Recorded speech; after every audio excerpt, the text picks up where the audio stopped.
പുത്തൻകുരിശിൽ യാക്കോബായ സഭാസ്ഥാനത്ത് മുഖ്യമന്ത്രി പിണറായി വിജയൻ നടത്തിയ പ്രസംഗത്തിനെതിരെ ഓർത്തഡോക്സ് സഭ. മുഖ്യമന്ത്രിയുടെ പ്രസംഗം ആശങ്കയ്ക്ക് വക നൽകുന്നതാണെന്ന് ഓർത്തഡോക്സ് സഭ മാധ്യമവിഭാഗം പ്രസിഡന്റ് ഡോക്ടർ യുഹാനോൻ മാർ തിയസ്കോറസ് പ്രതികരിച്ചു. കുറച്ചാളുകളുടെ മാത്രം മുഖ്യമന്ത്രിയാണ് താനെന്ന് പിണറായി വിജയന് തോന്നുന്നുണ്ടെങ്കിൽ അത് അപകടം ചെയ്യും. സഭാതർക്കത്തിൽ സുപ്രീംകോടതി വിധി നടപ്പിലാക്കാനാണ് ഭരണകർത്താക്കൾ ആർജവം കാണിക്കേണ്ടതെന്നും ഡോക്ടർ യുഹാനോൻ മാർ ദിയസ്കോറസ് പറഞ്ഞു.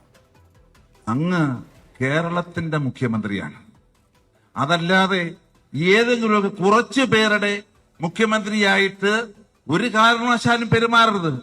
വിഘടിത വിവാഹം എന്ന് ഞങ്ങളുടെ വിളിക്കപ്പെടുന്ന ഞങ്ങളുടെ സഹോദരങ്ങളുടെ മുഖ്യമന്ത്രി അദ്ദേഹം തന്നെയാണെന്നാണ് എന്റെ വിചാരം.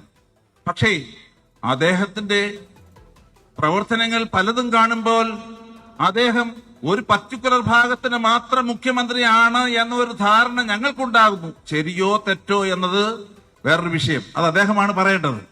സുപ്രീം കോടതി വിധി വന്നിട്ട് അത് നടപ്പിലാക്കണമെന്ന് പറയേണ്ടത് കേരള മന്ത്രിസഭയാണ്.